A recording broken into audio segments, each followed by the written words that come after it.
લગ્નમાં જઈએ તો ભાતના લોકો મળે હો.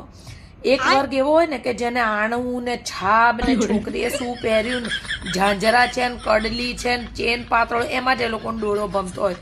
બીજો એક વર્ગ હોય ને જેવું કાઉન્ટર ચાલુ થાય ને એટલે આદિ માનવની જેમ ભાળ્યું ના હોય ને એમ ખાવા દોડે. ત્રીજો જે વર્ગ હોય ને એનું એક જ ધંધો હોય, પોતાનું ડોજું ભરી લેવાનું અને પછી લોકોને ખાંચા કાઢવાના, પૂરી કડક છે ને રોટલી ઘી નહોતું આ જ ધંધો કરી ખાવાનો. ચોથો જે વર્ગ હોય ને એ લોકોને શું હોય, તમે કેટલો ચાંદલો કર્યો, ભલા અમે તો આટલો ચાંદલો કર્યો. આ એક આખો અલગ વર્ગ હોય. બીજો એક વર્ગ એવો હોય કે જેને છે ને છોકરીની વિદાયમાં બહુ રસ હોય. એનો બાપ રડ્યો, એની માં રડી અને છોકરી જો ના રડે માની લો તો ઘેર જઈને એક અલગ પંચાયત, હાય હાય કેવી પથરા જેવા હૃદયની છોડી રડી નહીં લે. એટલે એ આખો એક વર્ગ અલગ હોય.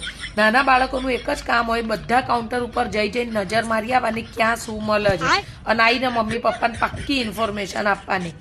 જે છોકરાવાનું ગોઠવાનું બાકી હોય ગોઠવવાનું એ લોકો કાઉન્ટરની આસપાસ આંટા મારતા હોય કે કોઈ ભવિષ્યની એમની રાણી આગળ હાલતી ચાલતી ને ગુલાબજાંબુ લેતી પકડાય તો પછી મમ્મી નિસારો કરાય કે સારી જરા વાત નાખજો અહીંયા આગળ.